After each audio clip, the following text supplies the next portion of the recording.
मैं राजिम आया हुआ था और यहाँ पे प्राचीन पुरातत्व विभाग का टीला मिला है जो कि बहुत पुराना है, बहुत पुराना, दूसरी शताब्दी का है। मैं चलिए आपको टीला दिखाता हूँ। कुछ बचा नहीं है, बस अवशेष कुछ मिले हैं खुदाई के दौरान, उसको आप देख लें। आशीष, कैसा लग रहा है टीला देख के? बहुत बढ़िया, मज़ा आ रहा है यहाँ। बहुत मज़ा आ रहा है ना? हाँ। बहुत प्राचीन है। पिछले जन्म में हो सकता है तू ही यहाँ पे घर बनाता हो। पहले के ज़माने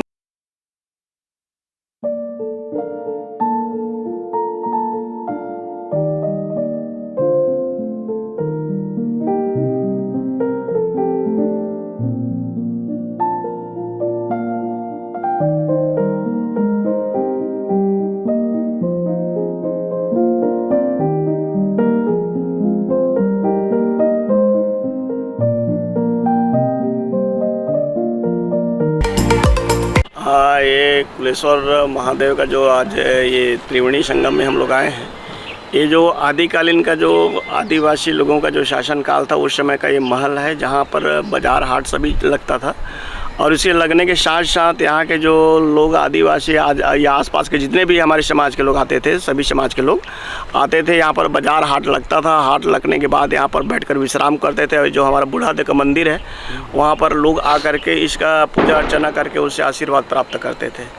और इधर हाट लगने के कारण जो आते थे वहाँ पर जो इधर बना है वहाँ बाज़ार लगता था, तो आ करके यहाँ विश्राम करते थे। साथ ही साथ यहाँ पुजारी का मंदिर है, जो थाना है, जो गृह है, वहाँ पर पुजारी रहता था और रहने के बाद वहाँ पर पूजा पाठ करते थे। पत्थर से और एक चमार गोटा था, उसमें अलसी को पीसते थे। हाँ। और चमार गोटा को लाकर जो भर्री वर्री हम बोलते हैं, हाँ। उसमें वाइट प्लेट टाइप रहता था, उसको पीसते थे। और पीसने के बाद उसको अलसी में मिला करके इसको लेप करके इसको मतलब दीवार खड़ा करते थे। ये सीमेंट नहीं है? ये सीमेंट नहीं है। सिरपुर हुआ, हाँ। है ना, जैसे सिरपुर में भी जैसे बौद्धकालीन छुपे हुए हैं, जैसे मोहन जो सिंधु घाटी में है ना, वहाँ वो लोग पूरा मतलब छुपे हुए हैं, अब खुदाई से मिल रहे हैं। ठीक उसी प्रकार से भी खुदाई से मिल रहा है। आर के कुंजाम, प्रांतीय महासचिव, गोंडी धर्म संरक्षण समिति, छत्तीसगढ़।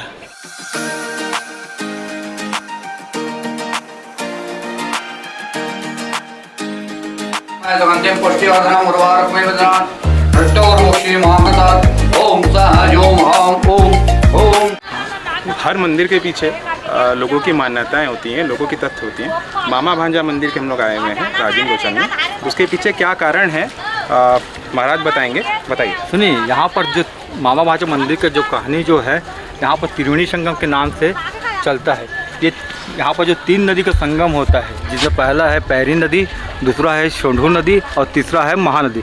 पैरी मतलब पार्वती जी, शोढ़ू मतलब गणेश जी और महानदी मतलब महादेव। वो सामने जो दिख रहा है वो जो मंदिर है वो कुलेश्वर,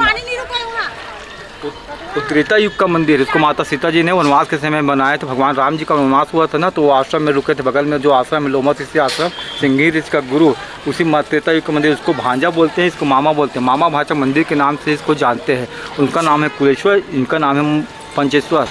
वो पुकारते हैं इनको कि डूब रहा हूँ कह के, तो ये रक्षा करते हैं। डूबने का मतलब जैसे बाल गोपाल, ये शादी नहीं हो रहा है, घर में कोई तकलीफ है, तो यहाँ श्रद्धापूर्वक मांगने से पूरा होता है। इसलिए श्रद्धालुगण भक्तिपूर्वक से यहाँ पूजा अर्चना करके अपना कामना पूर्ण करते हैं। अब मैं आ गया हूँ राजीव लोचन मंदिर में, जो कि राजिम में है। और आगे का इतिहास जो है इसको भी मैं आपको अच्छे से, एक्चुअली क्या है कि लोग बोलते हैं बहुत लंबा वीडियो बनता है, पर प्रॉब्लम ये है कि जब भी आप पुरातात्विक जगह पे जाते हैं, पुराने स्थल पे जाते हैं, और वीडियो को जो मैं देखता हूँ तो मैं सोचता हूँ कि उसके बारे में सारा इतिहास में जितना नहीं, संक्षिप्त में जितने अच्छे से हो सके मैं आपको समझा सकूँ। अगर मैं इसका इतिहास बताने जाऊँ तो शायद 2-3 घंटे की वीडियो भी बहुत छोटे पड़ जाएंगे।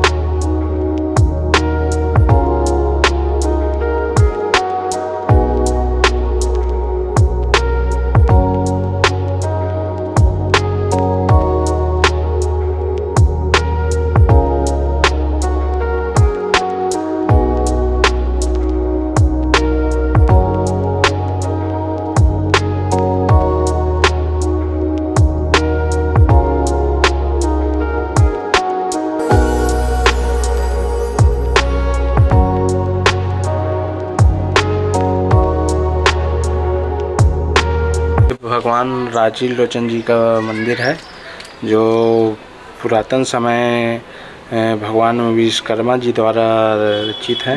7वीं शताब्दी में जीर्णोद्धार हुआ है, उससे पूर्व का मंदिर है माना जाता है। और जो प्रभु राजीव लोचन जी का प्रतिमा है वो विष्णु जी की प्रतिमा है, जिनका नाम राजीव लोचन नाम से प्रसिद्ध है। राजीव लोचन नाम का अर्थ है कि राजीव का अर्थ है कमल और लोचन का अर्थ है नयन, मतलब जिनके नेत्र कमल के समान हो वह है भगवान विष्णु जी, इसलिए राजीव लोचन नाम है। और जो प्रतिमा है वो गजेंद्र मोक्ष हरि अवतार की है। भगवान विष्णु जी की कथा में गजेंद्र मोक्ष हरि अवतार की कथा निकलती है, जिसमें गज और ग्रह के उद्धार के बारे में बताया गया है। गज अर्थात हाथी और ग्रह यानी मगर। ये उस समय की कथा है जिस समय हाथी रोज़ तालाब में स्नान करने जाता है और स्नान करते वक्त वो प्रभु का स्मरण करता है, विष्णु जी का।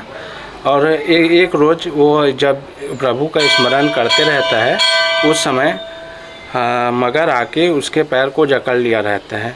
तो जैसे ही पैर को जकड़ता है तो प्रभु से स्मरण करता है कि हे प्रभु, मुझे इस संकट से उबारो, इस संकट से बचाओ। तो प्रभु इसी रूप में आकर हाथी के प्राण को बचाते हैं।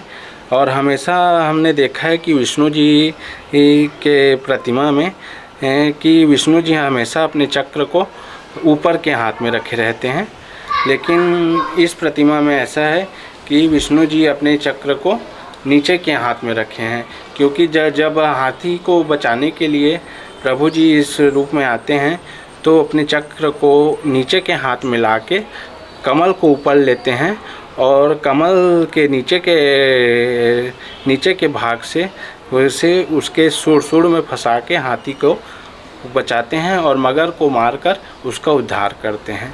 तो ये भगवान की कहानी है। हाय एवरीवन, आई होप कि आपको वीडियो अच्छा लगा होगा। मैं राजिम गया हुआ था, जिसका 3 पार्ट में मैं सारे वीडियोस लेके आया हूँ। कुलेश्वर भगवान का जो भी इतिहास है पंडित जी ने अच्छे से बनाया।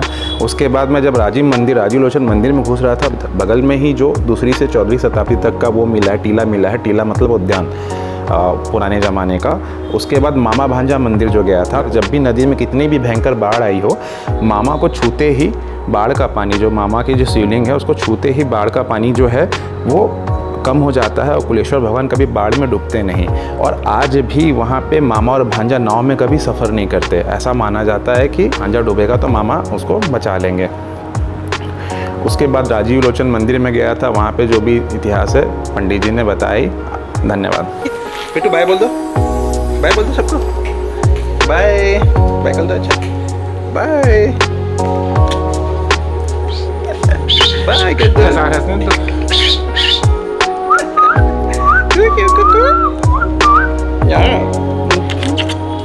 बाय बाय बोल दो।